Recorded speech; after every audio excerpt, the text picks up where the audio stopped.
मशरकी Europe इस वक्त शदीद सर्दी की लपेट में है, जहां मुतादिद इलाकों में दर्जा हरारत नुक्ता इंजमात से कई दर्जे नीचे आ चुका है। ऐसे में बल्कान के खित्ते में बहुत से मुहाजिरीन ऐसे भी हैं जो सख्त मौसमी सूरत हाल से नबरदाज़मा हैं और उनकी जिंदगियों को खतरात भी लाहक हैं। इस बारे में बात करते हैं जर्मनी के बैनुल अक़वामी नशरियाती इदारे DW के शोबा उर्दू के एडिटर आतिफ तौकीर से, जो इस वक्त बॉन से हमारे साथ मौजूद हैं।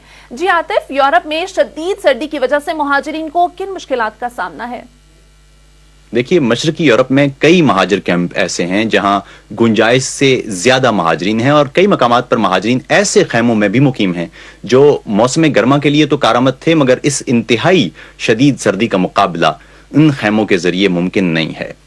इन खैमों बस्तियों में हीटिंग का कोई बाकायदा निज़ाम नहीं है, जबकि कई मकामात पर लोग लकड़ियां जलाकर सर्दी का मुकाबला करने की कोशिश करते हैं। तमाम बारिश की वजह से ये रास्ता भी मसदूद दिखाई देता है। एक और अहम मामला यह है कि मशरकी यूरोपीय ममालिक खुसूसन बल्कान की रियासतों ने अपनी सरहदें बंद कर रखी हैं और छुप छुपाकर सरहद उबूर करने वाले दुश्वार गुजार पहाड़ी इलाकों में मौजूद होते हैं। इनकी कोशिश होती है कि वो सरहदी महाफिजों से छुप कर एक मुल्क से दूसरे मुल्क में दाखिल हो जाएं। ताहम इस वक्त हालत यह है कि ऐसे अफराद जो जाहिर है मुख्तलिफ पहाड़ी इलाकों में छुपे हुए हैं और कहीं भी रजिस्टर्ड नहीं है, उन्हें शदीद सर्दी और बर्फबारी का सामना है और तवातुर से ऐसे अफराद की हलाकत की खबरें सामने आ रही हैं।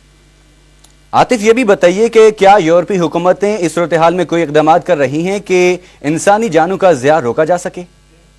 देखिए, इस मामले में दो चीजें अहम हैं। एक तो ये है कि ऐसी महाजर बस्तियां जो रजिस्टर्ड हैं और जहां हुक्काम को मालूम है कि महाजरीन मौजूद हैं, वहां तो किसी हद तक इंतजामात हो ही रहे हैं। ताहम सर्दी की ये शदीद लहर अचानक है और महाजरीन मुख्तलिफ इलाकों में बिखरे हुए हैं। कई इलाके ऐसे हैं जहां बाकायदा कैंप नहीं है और अगर हैं भी तो इन कैंपों में गुंजाइश से कहीं ज्यादा अफराद मुकीम हैं और आसपास खैमे लगाकर भी रह रहे हैं। फिर वो महाजरीन भी हैं जो अपने अपने तौर पर इधर उधर रह रहे हैं और मगरबी यूरोप पहुंचने की कोशिश कर रहे हैं। अभी चंद रोज कबल जनूबी जर्मनी में इंसानों का एक स्मगलर महाजरीन से भरी एक वैन रास्ते में छोड़कर फरार हो गया था। इसमें 19 तारकीन वतन सवार थे, जबकि उस वक्त दर्जा हरारत -20 था। इन महाजरीन को, जिनमें 5 बच्चे भी शामिल थे, बाद में तिब्बी इमदाद दी गई। इस सूरत हाल में बुनियादी मसला इंसानों के वो स्मगलर हैं जो इस शदीद मौसम में भी अपना कारोबार रोकने और इन महाजरीन की जिंदगियों से खेलना तर्क कर देने पर तैयार दिखाई नहीं देते। जी आतिफ, शुमाली अफ्रीका से भी तो मुहाजिरीन यूरोपीय यूनियन में दाखिल हो रहे हैं, क्या उनकी जिंदगियां भी खतरात का शिकार हैं? जी, ये बात दुरुस्त है।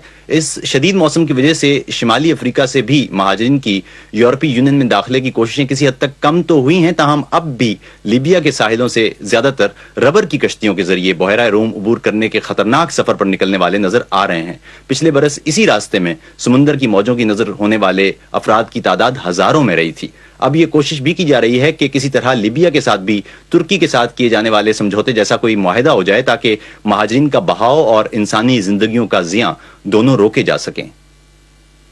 जी आतिफ, बहुत शुक्रिया आपका।